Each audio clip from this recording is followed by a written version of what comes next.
et bienvenue sur la chaîne YouTube OCOCH. Donc si vous êtes nouveau ici, assurez-vous de liker, commenter et vous abonner à ma chaîne. J'ai beaucoup de contenu pour les étudiants qui sont aux études en fait.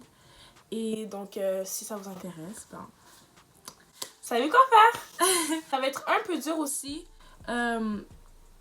de le faire pendant la saison, donc c'est pour ça que j'essaie de faire le plus de vidéos possible en ce moment. La vidéo que je vais faire aujourd'hui en fait, c'est un Q&A qu'on appelle en anglais. Donc j'ai des questions sur mon laptop que les gens m'ont posées et voilà. Donc la première question c'est d'où je viens. Cette question-là, je sais jamais comment y répondre parce que oui, je suis africaine, mais je parle aucune des langues de mes parents. Mon père est congolais et ma mère est béninoise.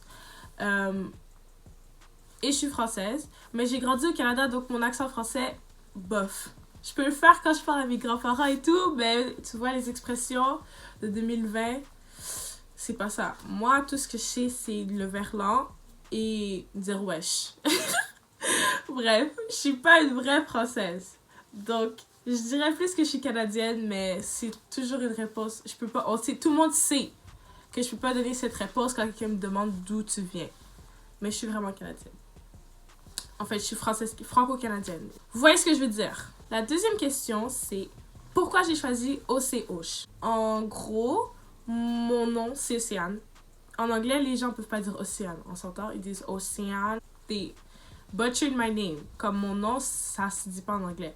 Donc, le surnom que je donne aux gens à dire en anglais, c'est Osh, le diminutif de Ocean. Donc, je me suis dit, ma chaîne YouTube, je veux qu'elle soit bilingue, en anglais et en français. Donc, il faut que je trouve un nom qui est facile à dire tant en anglais qu'en français. Donc, je me suis dit, OCOCH, c'est parfait. Les Français, quand ils voient OC, comment j'ai écrit mon nom, OCOCH, ils peuvent le lire et savoir ce que je veux dire, c'est OCOCH. Mais pour les anglophones, qui savent pas parler français, s'ils font juste le lire en anglais, ben, ils sont capables de dire mon surnom en français et en anglais. Donc, j'ai trouvé le parfait mélange des deux. Ma troisième question, c'est quelles sont mes inspirations? Donc, j'ai grandi dans une maison de MJ, ok? Pour moi, MJ, c'est le top des tops. Comme c'est lui qui a inventé le basket, c'est lui... Il a tout changé, ok? Il a changé la game. So, MJ, c'est genre... Mes notions sur MJ sont un peu restreintes, mais c'est vraiment celui qui m'a fait aimer le basket. Son mental et tout ça, c'est vraiment ce qui m'a attiré chez lui.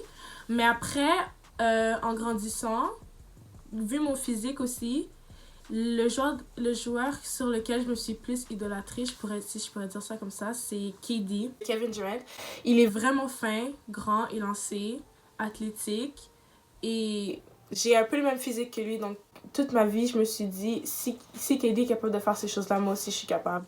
Donc son jump shot, les 3 points, réussir à traverser dans la clé à travers les gens et tout, c'est vraiment des notions que j'ai toujours idolâtré et que je sais que je peux faire parce que j'ai le même physique que KD.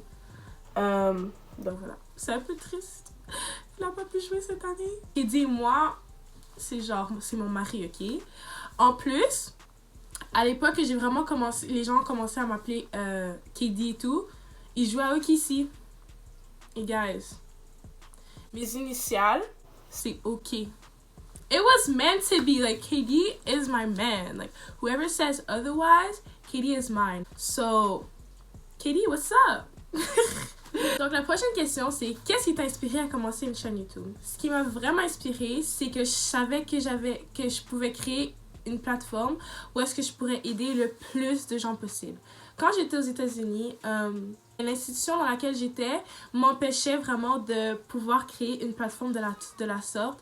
Je vais pas dire de nom parce que je vais pas m'attirer de problème, mais si vous comprenez comment ça fonctionne le basket aux États-Unis, vous savez, vous pouvez un peu comprendre c'est quoi le background. Donc quand j'ai décidé de revenir jouer au Canada, je me suis dit que ça allait être le meilleur moyen de vraiment toucher le public cible que je visais en fait et d'aider le plus de gens possible.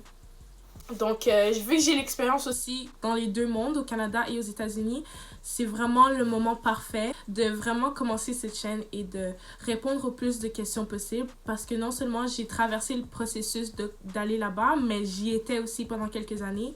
Donc, voilà, je suis vraiment excitée, j'ai hâte. Ok, La prochaine question, c'est comment est-ce que la pandémie t'a affecté? Donc, moi, la pandémie m'a vraiment affectée. Je veux dire, au début, j'étais en vacances quand ça a commencé à devenir une situation urgente. J'étais chez mon ami au New Jersey. Mes parents commençaient à m'appeler, me dire Océane, tu dois revenir à la maison et tout, parce que c'est vraiment pas sécure que tu restes là-bas toute seule et tout. Au début, je suis comme, nah, I'm good, I'm young, I'm healthy. It was at this moment that he knew. Bref, voilà. Donc, c'était vraiment dur, mais juste sur le point que je me disais, j'allais plus voir mes amis et tout. Et après, cet événement qui a vraiment chamboulé ma vie est arrivé, en fait. En fait, j'ai décidé de quitter mon équipe. Donc, cette étape-là était vraiment dure parce que, à cause de la pandémie, c'était dur de trouver une équipe, de me vendre, en fait, en tant que joueuse pour aller jouer. Surtout que j'avais pas beaucoup d'expérience à montrer au coach. Et je pouvais pas non plus juste aller dans les écoles jouer contre les filles et tout pour que je démontre vraiment ce que je suis. Donc, cette situation était vraiment difficile. Je croyais que c'était la fin de ma vie, je veux même pas vous mentir. C'était vraiment, vraiment une étape dure. Ça avait l'air plus long que ça s'est passé, en fait, avec du recul. Mais je crois que j'ai vraiment dû passer cette étape pour pouvoir apprécier ce que j'ai eu, bien sûr, mais pouvoir bien fermer le chapitre et commencer à nouveau. La pandémie m'a vraiment affectée mentalement, je dirais, plus qu'autre chose. Mais je crois que c'est vraiment pour le meilleur. Comme je dirais, ce qui est la prochaine question, en fait, si je peux jumper à celle-là, c'est qu'est-ce que la pandémie m'a fait réaliser? C'est que, en fait, tout arrive pour une raison. Il faut pas... Oui, c'était vraiment un moment dur dans ma vie, on va dire. Parce que je sais que si t'es plus vieux, t'as un job et tout, tu te dis, ok, mais elle a juste changé d'équipe, genre, c'est pas la fin du monde. Mais en fait, moi, le basket, c'est plus juste un loisir. C'est littéralement, je le vois pas comme un travail dans un sens que c'est dur de le faire, mais un travail dans le sens que c'est tout ce que j'ai connu toute ma vie. J'ai toujours consacré tout mon temps dedans.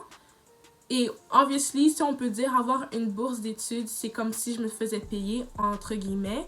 Donc, pour moi, c'est vraiment quelque chose que je faisais, que j'aimais et qui me rapportait en plus. Quand j'ai décidé de quitter cette équipe, c'est vraiment comme si j'avais plus de travail. C'était vraiment dur parce que je me suis, du jour au lendemain, toute ma vie s'est écroulée comme ça. Obviously, moi, je pensais déjà à l'année prochaine. J'étais déjà en train de travailler sur moi-même. Donc, c'était vraiment dur mentalement. Mais, obviously, il y a quelque chose de bien qui s'en est sorti. Donc, comme je l'ai dit, tout arrive pour une raison. Que ton processus de trouver ta prochaine étape soit longue ou courte. Everything happens for a reason. Genre, une porte s'est fermée, mais littéralement 10 autres se sont ouvertes. Et j'ai juste vraiment hâte d'explorer toutes mes options, de donner mon meilleur au basket, de faire ce que je veux à l'école. Ah! Je suis trop contente. Ok. Bon. On va se calmer, hein? La prochaine question, c'est est-ce que ça t'a pris beaucoup de courage pour commencer le cheerleading? Je dirais que oui. Surtout dans le monde de basket. Et c'est vraiment dur parce que le primary subject, c'est le basket. Mais l'affaire, c'est que quand tu joues au basket, ok, t'es un student athlete, t'es vu comme quelqu'un qui dépense tout dans son sport, tout son temps, pas de vie sociale, c'est hors de l'ordinaire, donc c'est facile de se dire, ok, telle personne qui décide de faire des blogs, des YouTube, des posts sur Instagram et tout, c'est quelqu'un qui n'est pas dédié dans son sport. Et je veux un peu changer cette perspective parce que si tu me connais bien en tant que joueuse de basket, tu sais que je donne tout, ma vie, mon âme, tout. Je pense basket, je réfléchis basket, je mange basket. Je mets tout dans mon sport. Il n'y a pas une seconde où tu peux dire, nah, ok, cette fille-là s'en fout. Nah, cette fille-là est juste là pour le fame. Cette fille-là est juste là pour le clout. Tout ce que je peux faire pour aider, ok, je veux le faire. Et c'est vraiment dur parce que oui, on a nos ressources de genre académiques et nos coachs et tout, mais on n'a pas de personnes qui sont passées par là pour nous expliquer les hauts et les bas qu'ils ont traversés, pour nous expliquer comment faire et nous accompagner dans ce processus. Donc des fois, on a peur de trop poser de questions en se disant « Ok, non, je veux pas les déranger et tout. » Mais moi, je veux être cette personne. Je veux vraiment être proactive et je veux vraiment aider le plus de gens possible parce que je vous jure, atteindre ses buts, c'est la chose la plus merveilleuse au monde qu'il peut faire. Je sais que LeBron James a très souvent été connu pour quelqu'un qui dit que le basket, c'est plus qu'un jeu. Donc, this is more than a game. Juste parce que les vies qu'on peut toucher à travers notre succès au basket sont tellement immenses. Donc, je crois vraiment qu'aussi cet aspect de faire plus que juste jouer au basket, en fait, c'est vraiment quelque chose qui m'a vraiment tenu à cœur. Et je me suis dit que maintenant que j'ai toutes mes ressources, que je suis revenue à la maison et tout, ça serait vraiment un bon moyen de commencer à vraiment faire plus, faire ce que je peux. Le côté courage, c'est vraiment du côté que j'ai peur de me faire juger, en fait, dans le monde de basket. J'ai peur que les gens se disent « Ah, ok, ouais, elle a décidé de quitter parce qu'elle aimait pas ça. Elle veut prendre le basket plus comme pour le fun. » Mais à la fin de la journée, j'ai des ambitions. Je vois pas cette chaîne YouTube en tant que... Oui, aussi, elle utilise le basket juste pour le fun, puis elle fait rien de la vie. Je veux réussir à être une étudiante aux études qui travaille bien, qui a des bonnes notes, qui est bonne dans son sport, mais qui aussi emmène des gens avec elle dans son succès. That's some! Let me drop the mic. Donc, c'est tout ce que j'ai pour vous pour aujourd'hui. J'espère que vous avez beaucoup aimé la vidéo. C'est la quarantaine, ok? C'est vraiment dur mentalement. Donc, oui, regardez les vidéos et tout. J'aimerais ça. Mais aussi, perdez pas votre motivation à rester sain. Préparez-vous mentalement pour quand la saison recommence. Donc, si demain la saison recommence, est-ce que vous serez prêts? Je laisse sur cette question. Anyways, so, c'est tout ce que j'ai pour aujourd'hui. J'espère que vous avez aimé. Et OC Ocean, the building is out. Il faut que je crée une outro. C'est tout ce que j'ai. Donc, sur ce, OC Ocean is out.